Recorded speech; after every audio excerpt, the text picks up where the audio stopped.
Bismillahirrahmanirrahim. Assalamualaikum warahmatullahi wabarakatuh.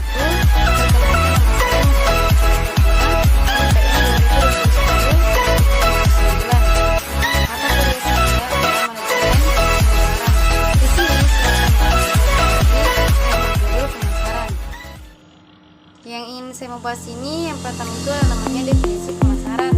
Pemasaran ini dapat didefinisikan sebagai proses sosial dan manajerial di mana individu dan kelompok memperoleh apa yang mereka butuhkan dan inginkan melalui penciptaan dan pertukaran produk serta nilai dengan pihak lain. Kemudian itu ada namanya konsep-konsep pemasaran inti. Itu yang pertama ada namanya kebutuhan, keinginan, dan permintaan.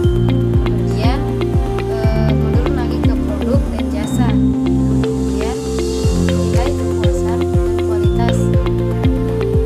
Kemudian selain itu ada juga namanya nilai, kepuasan, dan kualitas. Kemudian itu pasar dan pertukaran transaksi dan relasional. Kemudian kembali lagi kepada kebutuhan, keinginan, dan permintaan.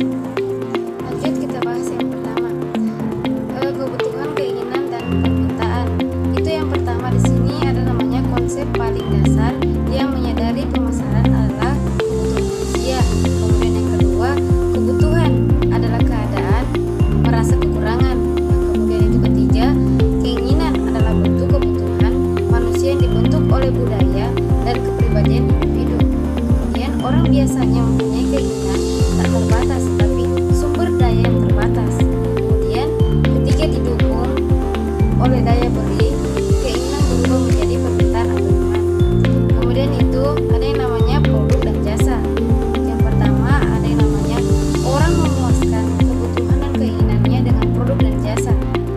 Produk adalah segala sesuatu yang bisa ditawarkan ke pasar untuk memuaskan kebutuhan dan keinginan. Kemudian jasa adalah aktivitas atau manfaat yang ditawarkan untuk dijual, yang secara esensial ditawarkan untuk dijual secara esensial, tidak berwujud dan tidak menghasilkan kepemilikan atas apapun. Kemudian itu yang nomor 3, nilai, kepuasan, dan kualitas. Konsumen biasanya menghadapi jajaran produk dan jasa beraneka ragam yang dapat memuaskan kebutuhan tertentu. Konsumen membuat pilihan pembelian berdasarkan para persepsi mereka mengenai nilai yang melekat pada berbagai produk dan jasa itu. Kemudian nilai bagi pelanggan, consumer value, merupakan perbedaan antara nilai yang dinikmati pelanggan karena memiliki serta menggunakan suatu produk dan biaya untuk memiliki produk tersebut. Kemudian ada yang namanya pertukaran, transaksi, dan relasional. Pemasaran terjadi ketika orang memutuskan untuk memuaskan kebutuhan dan keinginan melalui pertukaran. Pertukaran atau exchange adalah tindakan yang didambakan dari seseorang dengan menawarkan sesuatu sebagai penggantinya. Kemudian ada namanya suatu transaksi atau relation. Terdiri dari perdagangan nilai-nilai di antara dua pihak. Pihak yang satu itu memberikan X kepada pihak lain dan memperoleh Y sebagai penggantinya. Kemudian semakin lama pemasaran, semakin bergeser dari berusaha memaksimalkan laba pada setiap transaksi individual ke memaksimalkan hubungan saling menguntungkan dengan konsumen dan pihak lain. Kemudian itu ada yang namanya pasar. Yang kelima, konsep pertukaran dan relasional menghasilkan konsep pasar. Pasar adalah kumpulan pembeli yang aktual dan potensial dari sebuah produk. Kemudian para pembeli tersebut mempunyai kebutuhan dan keinginan yang sama, dapat dipuaskan lewat pertukaran. Kemudian yang terakhir itu ada yang namanya filosofi manajemen pemasaran.